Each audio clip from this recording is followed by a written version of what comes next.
From Ticker News with Aaron Young, this is Ticker Today. Hello, thanks for joining me. Forecasts have darkened just months into President Trump's administration as economic growth estimates now dive. Recession concerns intensify. A new poll out puts the odds of a recession at 45% within the year. And now the Commerce Secretary speaking out today about Trump's grand plan to bring back manufacturing to America. President Trump removing exemptions for smartphones and electronics from China tariffs, a welcome relief for tech giants like Apple and Samsung. But what's the president saying today? On Australia's election trail, the Prime Minister Anthony Albanese kicking off Labor's official campaign in Perth, Liberal leader Peter Dutton rallying crowds in Sydney. Fresh revelations emerging about the Hudson River helicopter crash last week that killed all 6 passengers on board. And the markets, well, the Aussie market remains shaky. Analysts warning the bottom may still be ahead. This is Ticker Today, the latest news, business and tech shaping our world. Let's get started. First today, forecasts of worsen just 3 months into President Trump's new presidential term, with growth predictions plummeting while recession fears are on the rise. A recent survey revealing a daunting 45% chance of recession in America within the next year, a significant jump from just 22% in January. Economists attributing the downturn primarily to Trump's aggressive tariff policies, which have rattled both consumer and business confidence. Commerce Secretary Howard Lutnick says it's all part of the president's plan. The president knows the law. The president's general counsels know the law. They understand this, that Congress has passed laws that gave the president the ability to protect our national security.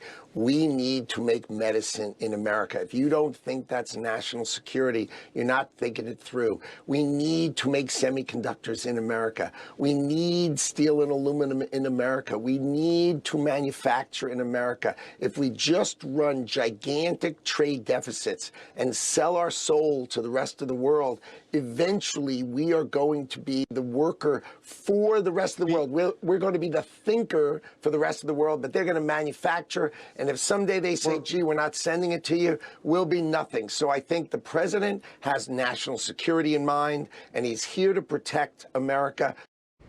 Meanwhile, President Trump announced exemptions for smartphones and other electronics from recently imposed Chinese tariffs, offering a lifeline to companies like Apple and Samsung.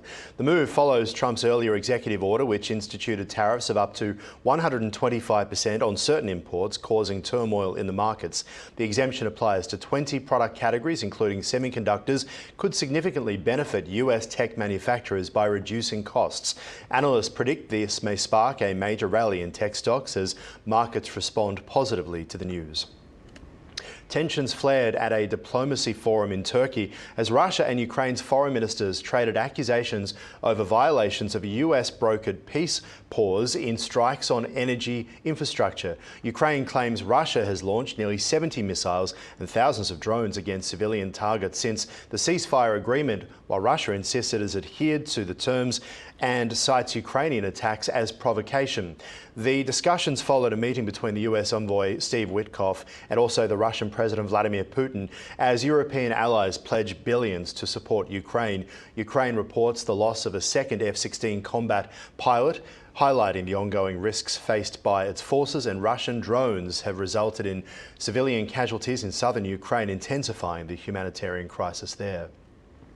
To the Australian election campaign today, the Prime Minister Anthony Albanese officially launching Labor's bid in Perth, while the Liberal leader Peter Dutton rallied supporters in Sydney. Both parties announced substantial housing initiatives aimed at easing affordability for first-time buyers, with Labor pledging to construct 100,000 new homes and offer a 5% deposit scheme. Albanese focusing on tackling rising living costs and highlighted improvements in real wages and housing affordability, as well as accessibility, contrasting his government's achievements with the coalition's past policies. As the campaign heats up, both parties aim to address the pressing concerns of voters right across the nation. New details today about the helicopter crash into the Hudson River that claimed the lives of all 6 people on board. The Bell 206 L4 helicopter was on its 8th sightseeing flight that day when it plunged into the water lacked both a flight data recorder and also a cockpit voice recorder. Investigators continue their search for the river for the key components of the wreckage while examining recovered parts for further analysis. The pilot's experience now being scrutinised today with over 780 flight hours logged, although details of the specific model remain unclear. All right, let's check your portfolio. The Australian share market facing ongoing volatility, with experts suggesting it hasn't yet reached its lowest point. While markets surged late last week following a delay in US tariffs, worries persist about the long-term effects of trade tensions, particularly with China. Economists warn that inflation could rise significantly and US GDP might plummet, edging the economy closer to recession. Here's how things are looking at the moment. Recent market fluctuations seeing the ASX experiencing a dramatic roller coaster last week, bouncing back after concerns of a bear market.